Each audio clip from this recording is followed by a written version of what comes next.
Sa panahon ng pagsisibuyas ngayon, isa ang aming pamilya sa naglalayon ding makapagtanim ng sibuyas.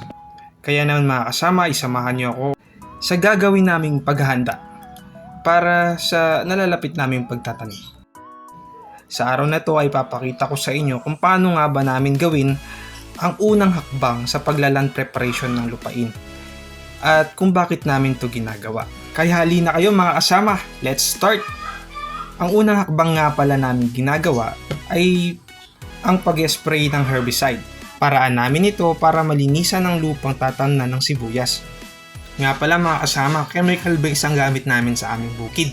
At madalas ay gumagamit din kami ng organic fertilizer. Pero sa ngayon ay gagamit muna kami ng chemical herbicide. Save time nga pala ang pangalan ng herbicide na aming ginagamit. Para tipid daw sa oras. Mabilis din kasing umepekto ang gamot na to sa mga damo. Mabilis silang dumilaw kapag na-sprayan. Kaya maganda. Magandang gamitin. Ayan mga kasama, kung napapansin nyo, madamo. At ang mga damo na yan ang sisira sa mga pananim nating sibuyas. Kaya dapat nating alisin muna yan bago natin tamnan ng sibuyas. Chicken? Nuggets! Madagdag ko nga pala mga kasama. Knapsack ang pangalan nung parang bag na ginagamit ko na nilalagyan ng tubig. Naglalaman nga pala to ng 16 litro ng tubig. At sa 16 litro na yun ay nilagyan ko rin pala ng abono na chemical based din.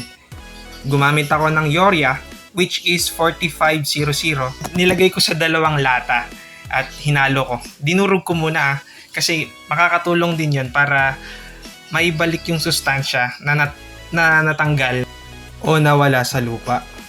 Magandang diskarte yon para pagbagsak ng mga buto ng sibuyas sa lupa ay may makakain na agad sila. Ganon. August na pala, kaya naman halos lahat ng farmers dito sa Bayambang ay nagre-ready na rin ng kanilang mga lupain. Kasi sino ba naman ang ayaw kumita ng malaki? Di ba? To all Filipino farmers out there nga po pala, I hope we wish all the best for us. Deserve po kasi nating umasenso at kumita sa bansa natin. Tulong-tulong po tayo. Malay po ba natin, dumating yung araw na hindi na natin kailangan mag-abroad para maging farmer sa ibang bansa. Diba? And yun. Salamat nga po pala sa pakikinig and bye-bye. Thank you!